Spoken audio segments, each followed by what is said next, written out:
Silent Hill 2 Remake has just been released, and there's no better time to explore the incredible evolution of this iconic franchise. From its first game to the most recent ones today, let's dive into this terrifying journey and see how the series has transformed over the years. Creating this video took a huge amount of work, so I appreciate your like and subscription if you think it deserves it. Yeah. I'm James. Silent Hill is produced by Konami, which has had its ups and downs. Konami wanted a survival horror game in the same vein as Resident Evil, but with a heavier psychological horror element. So, Konami released the first Silent Hill in 1999 for the PlayStation 1. In Silent Hill, we follow Harry Mason on his anguished search for his daughter, Cheryl, in the enigmatic city of Silent Hill. Throughout the plot, Harry encounters a sinister cult determined to resurrect a powerful deity and uncovers disturbing truths about Cheryl's origins. The game is filled with twists and iconic characters. However, the main highlight of the narrative is Alessa, an enigmatic and terrifying figure who left a profound mark on players. Silent Hill also innovated by introducing multiple endings that vary depending on the player's decisions throughout the story. The mechanic of alternate endings remains influential to this day. The game featured impressive graphics for its time, with the iconic fog that you probably already know was a creative solution to optimize performance on the console of the era. The environment is filled with dark rooms, challenging puzzles, and spot-on combat. However, like many PS1 games, the controls haven't aged well, making character movement a bit frustrating by today's standards. Still, the psychological horror remains effective and engaging, ensuring a terrifying and immersive experience. The 1999 Silent Hill was highly acclaimed and chronologically takes place in 1983. Before the release of Silent Hill 2, we also had Silent Hill Play Novel for the Game Boy Advance, only in Japan. Play Novel, Silent Hill is an interactive story. The animation is limited to snippets of reused CG clips and looping enemy movement. The game is very limited and far inferior to Silent Hill 1999 since it's a play novel. It even features some puzzles and has more than one ending. In 2001, Silent Hill 2 was released for the magnificent PlayStation 2, bringing an impressive graphic evolution, much superior to the first game in the franchise. The title explores new areas of the disturbing city of Silent Hill and follows a new protagonist, James Sunderland, on a dark journey filled with terrifying creatures. After receiving a letter from his wife, who had been dead for 2 years, James decides to go to Silent Hill to find her, plunging into a psychological nightmare. Silent Hill 2 maintains the tradition of multiple endings, without one being considered official. However, many fans believe that the in-water ending is canonical, as it was used in the novelization of the game and mentioned at other times in the franchise. The atmosphere of Silent Hill 2 is similar to that of the first game, but with an even greater emphasis on psychological horror. Unlike its predecessor, the plot of this title moves away from themes of occultism and religion, focusing less on the Order and more on James's internal dilemmas, creating a more intimate and disturbing experience. In addition to enhanced gameplay and vastly superior graphics, Silent Hill 2 was an absolute success. The reception was so positive that Konami chose to release the remake of Silent Hill 2 instead of the first game, perhaps reflecting the greater impact this title had on the series. We'll talk more about the remake soon. Silent Hill 2, 2001, is set in 1993 according to Silent Hill Homecoming. A direct sequel to the first game, Silent Hill 3 follows the young Heather Mason, who finds herself caught in the middle of a great conflict in Silent Hill while discovering more about her past and true origins. The game starts outside of Silent Hill, and we follow Heather as she battles monsters in dark versions of a mall, a subway, and a construction site. Eventually, she arrives at her home, only to find her father dead. That's where the girl's journey really begins, as she heads to Silent Hill with Douglas Cartland, a private investigator seeking revenge. The game serves as a conclusion to the story involving God and the cult from the first game, as it takes place 17 years after the end of the first one. Still, it makes several references to Silent Hill 2, like when Douglas mentions investigating the disappearance of a man in the city, which many believe to be James Sunderland. Also released for the PS2, Silent Hill 3 maintains beautiful graphics for its time, has similar gameplay to its predecessors, and keeps that dark tone with lots of exploration and survival horror elements. There are plenty of puzzles, which I think are fantastic in these games. And, of course, you've got some combat. That's a given. One thing I haven't mentioned yet is the game's music, which is dark and tense, just like in the previous Silent Hill titles. I think it's a shame that survival horror games have kind of fallen out of favor with people these days. Personally, I've always loved games in this style. For many, Silent Hill 3 wasn't as good as the second game in the franchise. I think the graphical jump from the PS1 to the PS2 gives the second game an edge too, but let me know what you think about that. Silent Hill 3 is set in the year 2000. That god was killed by a single person. My father, Harry Mason. I guess it wasn't much of a god if it could be killed by a human being. In 2004, Silent Hill 4: The Room was released, and it marked a time when new titles in the franchise were coming out more frequently. The fourth game in the series follows Henry Townshend, who seems like just an ordinary guy, but suddenly finds himself trapped in his own apartment. As strange things start happening around the building, Henry discovers portals to other worlds and comes face to face with the terrifying serial killer, Walter Sullivan, who actually died years ago. What's interesting is that Silent Hill 4 was originally meant to be a spin-off, but it ended up being part of the main franchise. This was also the last game developed by Team Silent, the original team that made the previous games, and it brought a lot of ties to other titles in the series. For instance, there's a reference to James Sunderland's father from Silent Hill 2.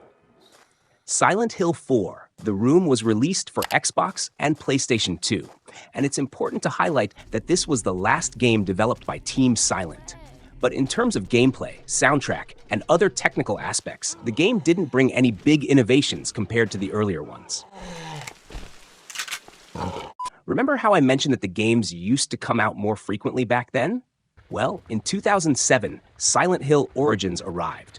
It was developed by Climax Studios and published by Konami. The game acts as a prequel to the first title in the series, set 7 years before the events of Silent Hill.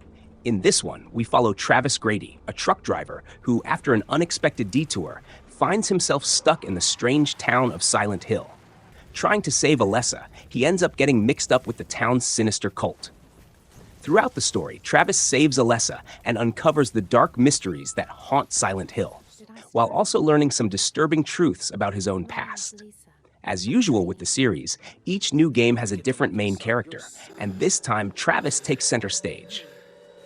Originally released for the PSP, Silent Hill Origins brought a simpler and more straightforward narrative compared to previous games, something that did not please all fans of the series. Later, the studio also released the game for the PlayStation 2. The combat underwent some changes, introducing quick-time events to add dynamism. However, the game arrived at a time when the survival horror genre no longer had the same impact as before, leading many to consider it repetitive. Still, Silent Hill Origins adds another layer to the rich mythology of the franchise, expanding the dark universe of the town. Silent Hill Origins takes place in 1976. Couldn't have been. Are you making this happen? In 2008, Silent Hill Homecoming marked the franchise's debut on PlayStation 3 and Xbox 360. This sixth title in the series was developed by Double Helix Games, bringing about another studio change. The game follows Alex Shepard, a young soldier who returns to his hometown after being discharged from service and spending time in a hospital. Alex's motivation for returning is the disappearance of his father and younger brother, which has left his mother in a depressed and nearly catatonic state. Determined to find his brother, Alex embarks on a dark and secretive quest. Upon returning home, he faces a terrifying reality. Besides the absence of his father and brother, his mother is deeply shaken. In search of answers, Alex is drawn to the neighboring town of Silent Hill, where he uncovers disturbing secrets about his own family and faces horrifying events that challenge his sanity.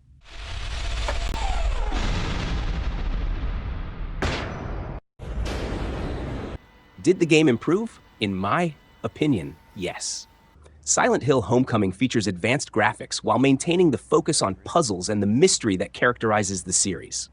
This time, the game introduces a shoulder-mounted aiming system, enhancing gameplay, as well as dodges, counterattacks, and dialogue choices that impact the unfolding of the story.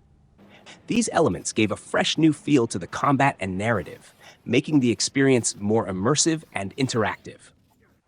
Silent Hill Homecoming takes place in 2007.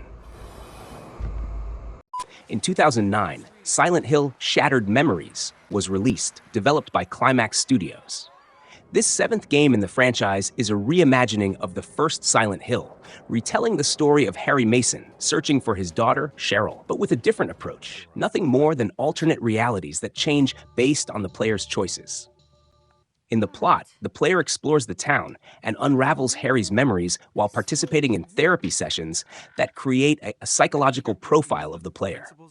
This psychological profile affects the environment, events, and even the ending of the game, creating a personalized experience.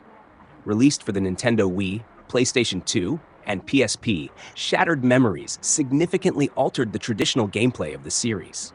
On the Wii, players control the flashlight and solve puzzles using the Wii Remote, adding a unique layer of interactivity. Additionally, the protagonist's cell phone became a central tool, allowing calls, sending messages, and helping solve puzzles and save progress. However, one aspect that displeased many fans was the complete absence of combat. Instead of facing the monsters, the player only runs away during danger scenes, reducing the tension and action compared to previous games. For this reason, Shattered Memories is often considered one of the least impactful titles in the franchise, especially by those who prefer a more traditional survival horror experience. In my opinion, this game is less good, let's say. Silent Hill Shattered Memories takes place in 2008. 3 years later, in 2012, Silent Hill Downpour was released for PS3 and Xbox 360. The eighth and final title in the main franchise, Silent Hill Downpour, was developed by Vatra Games and published by Konami. The game does not follow the stories of other games and takes place in the southeastern region of Silent Hill, which had not been shown until then. In the plot, the player controls Murphy Pendleton, a prisoner who managed to escape, and guess where he ends up? Yes, in Silent Hill. How cliché, right? There, he must confront the ghosts of his past, as well as several monsters. In addition to dealing with the murder of his son, the protagonist has to face the guilt of his actions. Now we have the return of combat and dialogue decisions that affect gameplay.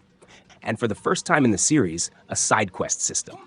At first, this game was not well received by fans, but over time, this changed for the better. Don't let go! Also in 2012, the franchise brought another title, Silent Hill Book of Memories. Unlike the traditional games in the series, this was an isometric RPG focused on combat, exclusive to the PS Vita. The game puts the player in control of a customizable character who receives a mysterious book containing their memories. In trying to alter the past using the book, the protagonist is taken to a nightmarish world filled with dungeons. The gameplay follows the style of an action RPG, with players facing enemies in dungeons, using magical powers, equipment, and items to improve character attributes. The title also features an online co-op mode, allowing players to face challenges together on the handheld console. This one is too bizarre. It's not even worth trying to play it one day. Look at that horrible combat. It stands out too much from the games in the franchise. I couldn't miss mentioning the controversial PT, which, as we know, unfortunately did not progress and resulted only in a demo version. PT was a proposal for the new game in the franchise, featuring impressive graphics, a terrifying atmosphere, and first-person gameplay, something unprecedented for the series.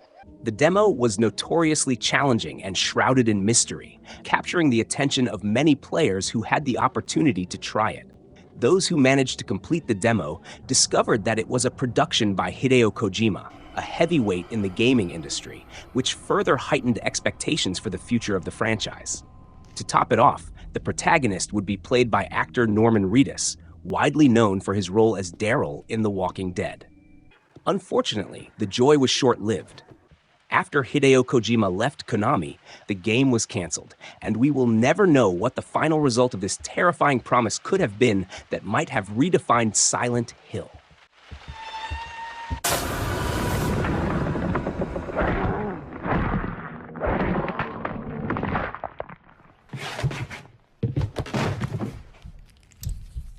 In 2023, we had Silent Hill Ascension, which brought a completely different approach to the franchise. This title was a sort of interactive series, divided into episodes, where players could watch the show and influence what would happen in the next episodes by solving puzzles and making decisions along the way. Although the idea seemed promising, the experience ultimately fell short, as players felt more like spectators than active participants, limiting interactivity and engagement with the narrative. Despite being a bold attempt to experiment with something innovative, it didn't win over many fans, but definitely deserves mention here. In 2024, we saw the release of Silent Hill: The Short Message. In this game, we control a young woman named Anita, who, along with her friend Maya, explores an abandoned building in Germany. However, the situation complicates when Anita finds herself trapped in the building and begins to be pursued by a grotesque monster. The gameplay is quite simple, focusing on exploring the environment. When players encounter the monster, the only option is to flee, intensifying the tension of the game. Despite its short duration, The Short Message was well received by fans, bringing back a bit of the classic atmosphere of the franchise. This generated excitement among players who are eagerly awaiting the future of the series. Finally, we arrive at the moment many have been waiting for, the remake of Silent Hill 2. This game brings back the original storyline from 2001, providing a nostalgic experience filled with puzzles, intense combat, and an incredible yet haunting soundtrack. Silent Hill 2 grips you and immerses you, compelling you to explore every corner and advance the story. The famous fog, which served as a workaround for the PlayStation 1's performance limitations, is utilized here to maintain that dark and nostalgic atmosphere. Some may feel the combat goes a bit too far, but in my opinion, it's perfectly balanced. The game offers numerous puzzles that encourage thorough exploration.